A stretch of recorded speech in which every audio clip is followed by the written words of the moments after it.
అలాగే భద్రాచలంలోని 5 మండలాలను ఆంధ్రప్రదేశ్ లో కలిపిన దాదాపుగా 11 సంవత్సరాల తర్వాత ఇప్పుడు ఒక అంశం మళ్ళీ ఇదే భద్రాచలం 5 మండలాల విషయం మళ్ళీ తెర మీదకి వచ్చింది.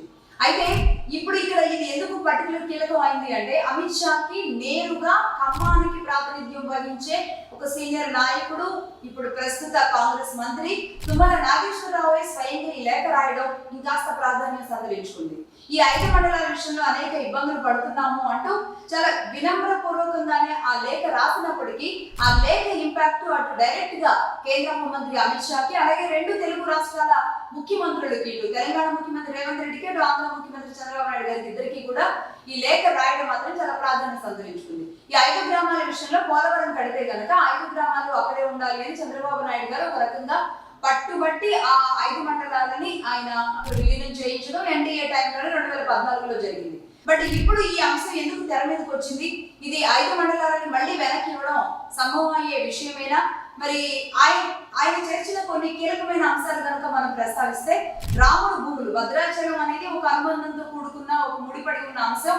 బట్ రాముడు తెలంగాణలో ఉన్నాడు, కానీ రాముడికి సంబంధించిన భూములు ఆంధ్రప్రదేశ్ లో ఉండడం వల్ల గిరిజనులకు కానీ లేదంటే అక్కడ ఇలాంటి అనేక అంశాలకి ఇబ్బందులు కలుగుతున్నాయి. కాబట్టి దీనిని కొంచెం మానవతా హృదయంతో ఆలోచించండి అంటూ ఆయన వినమ్రపూర్వకంగానే రాసినప్పటికీ ఇందులో అనేక సందేహాలు కూడా కలుగుతున్నాయి. ముఖ్యంగా జూబ్లీ హిల్స్ ఎన్నిక మరికొద్ది రోజుల్లో ఉన్న నేపథ్యంలో తుమ్మల లేఖ అనేది దీన్ని ఎవరిని టార్గెట్ చేస్తూ రాసినట్ట, లేదంటే ఆంధ్రప్రదేశ్ లో ఉన్న గవర్నమెంట్ కి మాకు పెద్దగా సంబంధం లేదు అని చెబుతున్నట్ట.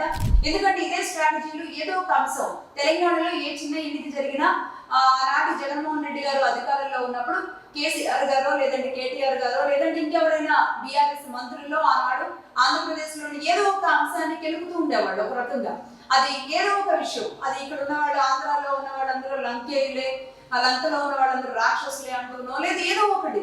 అంటే నిజానికి మంచి సత్సంబంధాలు ఉన్నప్పటికీ కూడా ఏదో ఒక అంశాన్ని అలా కదిలించినట్టు చేయడం అనేది తెలంగాణలో అధికారంలో ఉన్న నాయకులకి మాత్రం కొంచెం పరిపాటిగా ఈ 10 ఏళ్ల పాటు బీఆర్ఎస్ పార్టీ అలవాటు చేసింది. బట్ ఇప్పుడు జూబ్లీ హిల్స్ ఎన్నికల్లో మరి ఇదేమైనా స్ట్రాటజీగా చూడాలా? నిజంగానే ఈ లేఖ రాయాలని తుమ్మల గారు ఎప్పటి నుంచో భావిస్తూ వచ్చారా?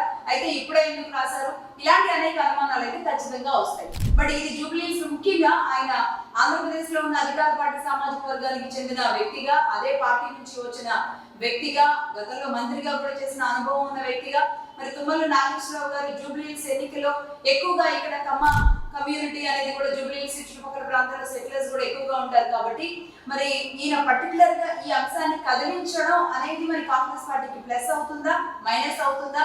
అసలు ఎక్కడ ఉన్న 5 మండలాల గురించి ఇక్కడ ఉన్న వాళ్ళంతా ఆలోచిస్తారా, ఆలోచించరా? బట్ ఆ ఏపీలో ఉన్న పార్టీకి మాకు ఎలాంటి సంబంధం లేదు అని చెప్పడానికి, ఇక్కడ ఉన్న బీసీలను, ఇక్కడ ఉన్న అంటే జూబ్లీ హిల్స్ లో ఉన్న తెలంగాణ వాళ్ళు ఎవరైతే ఉంటారో వాళ్ళకి చెప్పడానికి మాత్రమే ఆయన ఈ కదలికలు చేశారా అనేది మాత్రం మరి భవిష్యత్తే చెప్పాలి. పర్టికులర్ గా ఎందుకు తుమ్మల నాగేశ్వరరావు గారు ఈ సమయంలో ఈ లేఖ రాశారో అర్థం కాని పరిస్థితి అయితే ఖచ్చితంగా ఉంది. ఇది పొలిటికల్ స్ట్రాటజీయా లేదంటే సెంటిమెంటల్ క్రమంలో ముడిపడి ఉన్న సెంటిమెంటల్ స్ట్రాటజీ అయితే అర్థం కాని పరిస్థితి ఉంది.